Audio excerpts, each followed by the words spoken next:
Okay, welcome everybody. Get comfy, grab some water, a drink, some chocolate, and enjoy the Mama Chat. We're going to start here in just a minute. I see Renee, you're online, Christina, Gladys. Awesome. Get comfy.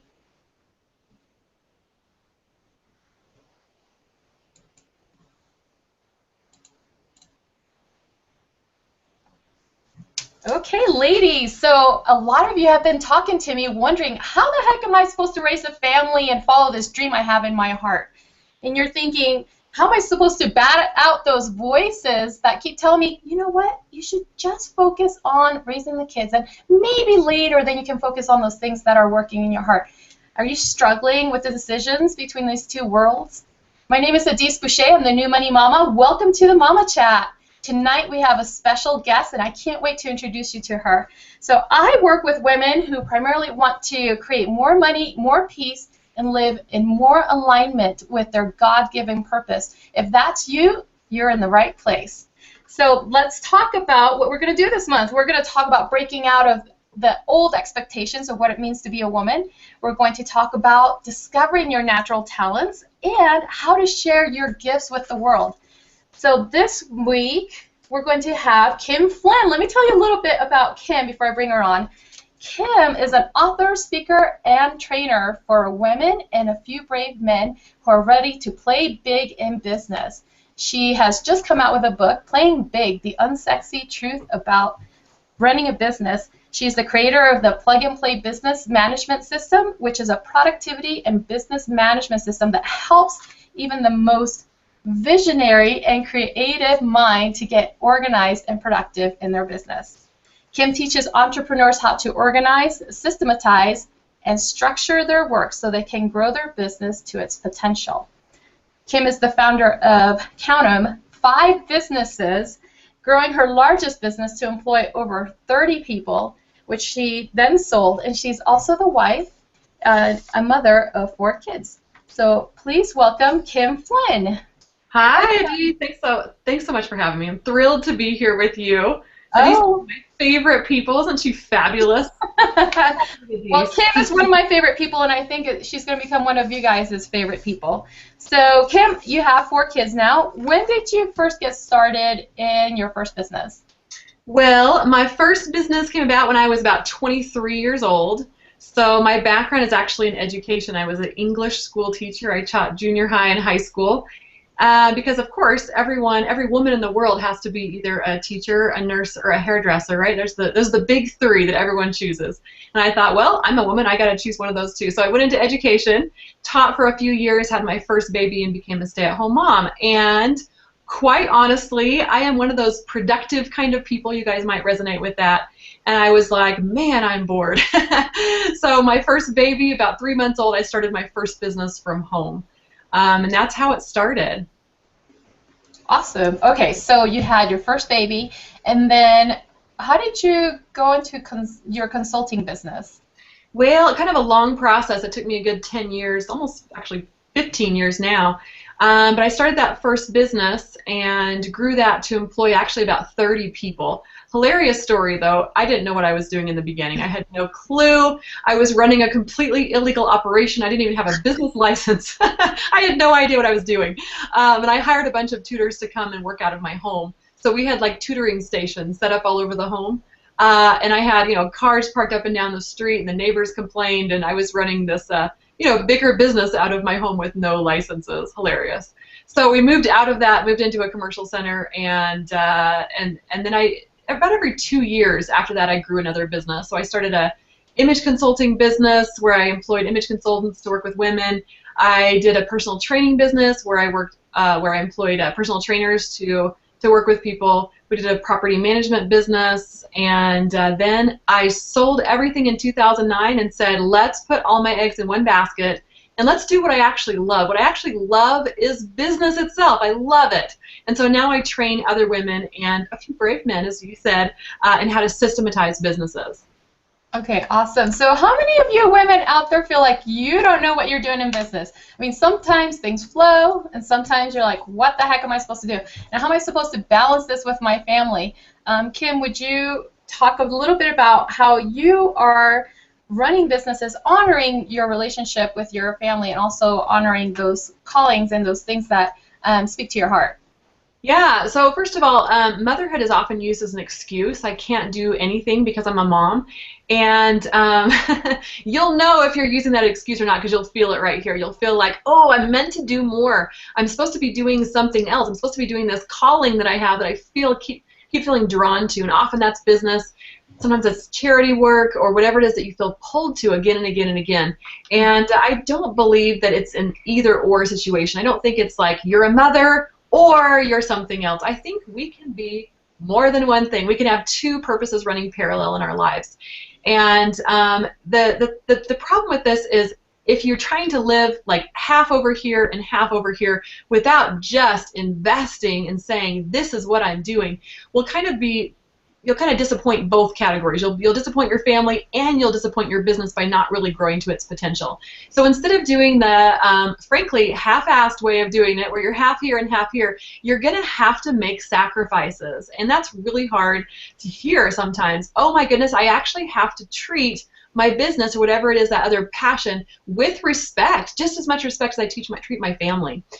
So my example of this is if you were an ER doctor and you are a lawyer, obviously you can't do both at the exact moment in time. You could do ER doctoring, from 9 to 5, and then you could do lawyering from 5 to 9 at night, but you can't do them at the same time. Can you imagine running around the ER trying to staple patients back together at the same time trying to read over legal documents? It just doesn't make sense. And that's often how women treat businesses who are at home with kids. They think, oh, okay, while my child is watching TV, I'll grow a business. That's not how it works. You're going to sacrifice your family, because no kid likes to be raised watching TV, and you're going to sacrifice your business. You're only giving it a half of your attention. You're not going to be able to get anywhere fast. So rather than that, I want you to honor both callings and say, I'm either doing this right now in time or this right now in time. And that often looks like you have childcare. And that's one of those things that women are like, oh, I'll be a bad mom if I have childcare. Think about the alternative. The alternative is sticking your child in front of a computer or sticking your child in front of a TV. Is that really better than having a loving woman or teenager come over to your house and play games with your child while you're working? So that's my first thing. It's kind of hard for a lot of stay-at-home moms especially to swallow. You will need childcare. Oh yeah, and absolutely, that's one of the things that actually came up today. It comes up several times where there'll be critics. Even when I first began in business, I had friends, well-intentioned friends, who said, Adhis, you really should just focus on raising the kids, and maybe when they fly the nest, then you'll be able to do those things that excite you. And I gave into that for a while, but the thing is that when you deny a part of yourself, you're teaching your children to deny a part of themselves. Like, you tell your kids, hey, you can be anything you want, but then you're silently sending this message until you get married and have kids. Then you can't do what you want. So I have a strong passion for women to honor their entire spirits. So tell me, why are you passionate about helping women to serve in their motherhood and in their business? Yeah, well, the passion often comes from your own experience or an experience of a loved one. And my experience, or my passion very much came from my own experience. So I started my first business when I was 23, like I said, and I was on fire with this business. I told my friends and family I'm going to move to all these different states, I'm going to open new chapters, I'm going to retire my husband, and I had all these like bubbling up ambitions, and I was super excited about it. And I had the misfortune of listening to a friend of mine. I had a friend, she was about 10 years older than I was. She was the only like business contact I had in my life. I wasn't at the time going to networking groups, and I didn't have a strong support group of other women in business. And so she was it. And so I really looked up to her and hung on her every word, and she was my only friend in business. And so one day she came over, and this is probably when I was in my late 20s, and I had probably 3 kids at the time, maybe 2. She sat me down and she told me just that. She said, Kim, you're out of alignment. And she went on to tell me that a woman's place is in the home and man's place is to support the family. I didn't need to work. My husband made a beautiful living, so therefore I was a bad person and sinning by working. And it sounds like 1950s, I know it does, but this actually is a fear that a lot of women have. Will I be a bad mom if I am working? And I finally, well, first of all, for years and years, I just decided to shut myself down. I decided, well, just like you did, I guess I can be a mom and only a mom, and I guess any other ambitions I have are wrong and bad. And so I decided to shut it down. And I lived in that space for years. And then finally, I broke out of that and just decided to give myself permission to go for it. And I finally got validation that, yes, this was the right path for me, and I did choose correctly. This is years later after deciding just to go for it. I was sitting in my car doing my presentation out loud, you know, presenting to my minivan. And I look over at my daughter, and she was probably 10 or 11 at the time. She's now 14. And she looks over at me, and she's got tears running down in her face, and she's like, Mom, I get it. I get it. And she went on to tell me, I can do whatever I want to do because I see you doing whatever you want to do. And out of all messages to teach my daughter, that is the one message that I want to stick. Darling, sweet daughter, you can do whatever it is you want to do. If you want to be the best stay-at-home mom ever, thumbs up to you. If you want to be an astronaut, if you want to run for president, I don't care. I support you, and you know that you can do it because you saw Mom do it. That is the message I want to teach my daughter. Oh, that's beautiful. That is beautiful. Okay, so now tell us, we've got a little bit of time left. What are some of the top mistakes that women make in business? Top mistakes for women working from home. That actually is one of the number ones is not giving ourselves permission to just go for it. And we hold ourselves back with all kinds of excuses. Parenting is a big one. I can't play big. I'm a mom. I can't do big things. I'm a mom. We also hear a lot of I can't step above my social bounds, as in I can't make more money than my husband. I can't make more money than my family because they will treat me differently. There's also a big one of I can't make money because it's bad, evil, and will corrupt me. So all kinds of really crazy stuff going on there. And really the best way to overcome those is just to look at them and be honest and say, yes, I'm holding myself because I'm scared of making money. I'm scared it will corrupt me, or whatever is the reason that you're holding yourself back. Mm-hmm. Some statistics for you that might shock you. Only 12% of women make it to the $100,000 mark in business. Double that for men, so 22%, 24%. Only 4% of women make it to the $500,000 in business. Double that for men, about 8%. And a little less than 2% of women make it to the $1 million mark. And you can pretty much triple that for men, about 6% of men. So you could, or 6% of men make it to the $1 million mark in business. You can see that women are holding themselves back.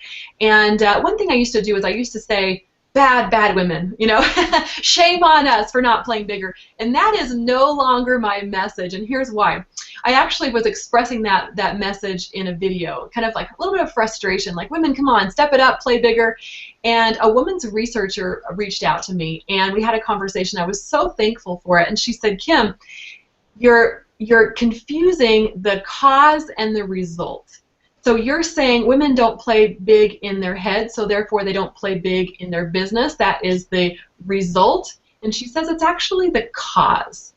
And I got that backwards. So it's the cause. It's actually the result. And so why are women playing small in business? It's the result of what? And if you scratch your head for a while and watch TV for a couple of hours, you'll be able to start picking up on this message that we are getting subliminally again and again and again, saying women play small, women, your role is at home, women, your opinions matter less than a man's. And watch for it. If you start watching for it, you'll see it everywhere.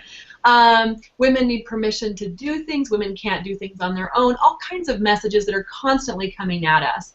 And if you do a search on Google for 1950s women's ads or just ads in general, it's very obvious. You know, you can even see pictures of women like on their knees serving men, like, you know, we're so much below them, that kind of thing. And so we are just marinating in this culture of women play small. And this is not a men's problem. Men are not holding women down. It's all of society, all of culture that is telling us these roles that we play. So that's the result. That's why we play small, is because we're told in everything that we do, say, or are surrounded with to play small. Mm-hmm. Thank you for expounding on that. So, ladies, let me just address this for a little bit. We have been doing money and business in the way that men do business. And so sometimes we tend to edge ourselves out because we're not looking like a business person just as what the traditional view is. And I'm here to tell you that there's a movement going on everywhere in the world that in charity, in business, in music, in performance, in everything, if women will honor their femininity and bring it to the table, it will fortify everybody who's in the industry, whatever you're interested in. So that's, I think, one of the other reasons we play small is because it doesn't look like what it looks like traditionally. You can still be yourself, you can still be a mother, and bring your talents to the table and be profitable and greatly blessed by it. So Kim, I want to talk about a little bit personal thing. So all of us have these reasons that seem legitimate as to why we cannot pursue our dreams, why we can't play the cello, why we can't go start a business, why we can't go serve in a charity. And I admit that I've been there. I have a daughter who has needed special attention as I was trying to advocate for her in school. And it was tempting. I thought, this is where I need to focus. But I would like for you to share how your focus has been refined by having a daughter with special needs. Yeah, so I have a handful of a daughter. She is the sweetest, cutest thing you'll ever meet, but she is a handful. So she has a genetic syndrome, kind of like Down syndrome. It's 7q36 deletion. It's this crazy, very rare thing that doctors really don't know much about. But it makes her have some special challenges, and she honestly is the cutest thing in the world. Cutest thing in the world, but she's a handful. And I have never been tempted to say, okay, I need to quit all my life because I have a special needs child. And I don't think if my daughter had the mental capacity to express to me, I don't think her desire would be for me to give up my entire life to take care of her. I don't think that that's the goal of life, is to sacrifice your entire being and your entire life for another. I don't think that's the role of humans, and so I can love on her and give her extra attention, but I don't need to sacrifice myself and play the martyr, and I don't think she would want that. So what we end up doing is we just have childcare, and we have these sweet, sweet ladies that come in and they play with her and they love on her. And I work out of my home, so she comes in the room and gives me hugs during the day, and I go up and have breakfast and lunch with her. And it's a nice setup, and it works for both of us. And I have to say, I was at dinner the other night. This is the really beautiful part about being an entrepreneur and a working mom, is I was at dinner, and all of my sister-in-laws were complaining, oh, you know, my kids say I'm so mean, and my kids say I yell at them all the time, and my kids say I'm awful. And I just had to sit there silently, and I'm like, oh, okay. Because I have childcare. I know it's like we get to cheat. I have childcare, so I don't get really frustrated with them. I'm not with them 24/7. And so when I get out of the office, whether it's 2 o'clock, 4 o'clock, 6 o'clock, I love the time with my kids, and I'm not usually frustrated with them or screaming at them or anything like that. So I think I am like, I feel like I'm cheating. Like I found the best of all worlds, and I love it. That's funny that you use cheating in a positive, like. I'm like, yay! I found the secret. This really works well for me. I'm not saying it works for everyone, but an entrepreneur's family looks very different than a working mother's family. It looks very different than a stay-at-home mom's family. It's a different take on life, and man, I love my setup. So I think it's perfect. Oh, you're so funny. Okay, so you have an event that's coming up this Friday, and is it for women only for women who have businesses, or? No, it's actually for any woman. At the conference, we're going to lead you through some steps so you can kind of see what your passions are, what are your interests, what do you want to be doing. For some of you, that will be throwing the world's best birthday parties for your children. For some of you, that will be maybe family history. For some of you, that will be learning how to crochet. I don't know, name an interest. My mom is super into herbs. I can't stand them, but she's like, herb this and herb that. If you ever have like anything wrong with you, she'll, prescribe 50 different herbs. So if you have expertise in anything, we'll kind of tease that out of you. Even if you think you have no passions and no talents, we'll tease some out of you. Just you wait. And then we're going to have some different presenters in different areas of your life. And the goal is to develop that talent at the conference, to really realize that you are an expert in that field.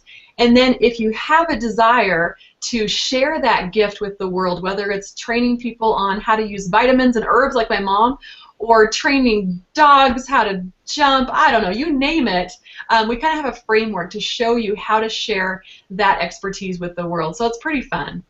Okay, so tell us what date, where is it, how much is it, how do women go?